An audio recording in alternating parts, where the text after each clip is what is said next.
আজকে শান্তিপূর্ণ একটা ভোট, এর কৃতিত্ব দিতে হলে একদিকে ভাঙড়বাসীকে দিতে হবে, অন্যদিকে তৃণমূল কংগ্রেসকে দিতে হবে। মাথা ঠান্ডা রেখে তারা যেভাবে কাজ করছে তার জন্য অভিনন্দন জানাচ্ছি।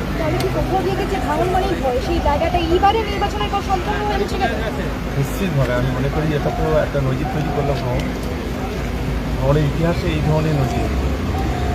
কত পার্সেন্টেজে আপনি দিতে পারেন এই ভাঙড় বিধানসভা বেশি নয়, ভাঙড় বিধানসভায় ভোট দিতে পেরেছি, গণতন্ত্র অনুযায়ী আমি দিতে পেরেছি, এটা নিশ্চিতভাবে 4 তারিখে বুঝতে পারবো।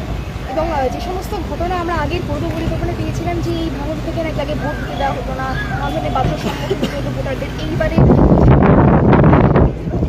মানে আরাবুলের মতো গাদ্দারা তো এই নওশাদের মতো লোকেরা তো এখানে কোনো কিছু করতে পারেনি, কাইজারের মতো জন্তুগুলো তো আর এখানে নেই, যার কারণে আজকে এখানে শান্তিপূর্ণ হয়েছে। এরা থাকলে তো কোনো দিন এই ভোট শান্তিপূর্ণ হতো না। কাইজারদের মধ্যে জন্তুরা যত বেশি থাকবে দলে, তত সেই এলাকায় অশান্তি হবে, এটা নতুন কিছু নয়। এবং আরেকজন তো পাগল হয়ে গেছে, অর্ধেক পাগল ক্যানিং ছুটলে গিয়ে সন্ধ্যা 4 তারিখে ফুল পাগল হয়ে যাবে, এখন অর্ধেক হয়েছে, 4 তারিখে ফুল পাগল হয়ে যাবে।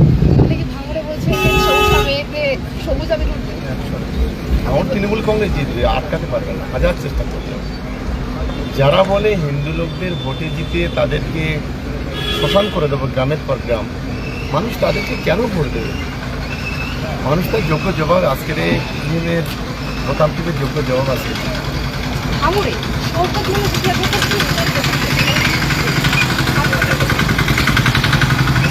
4 তারিখে রেজাল্ট দেবেন, তারপরে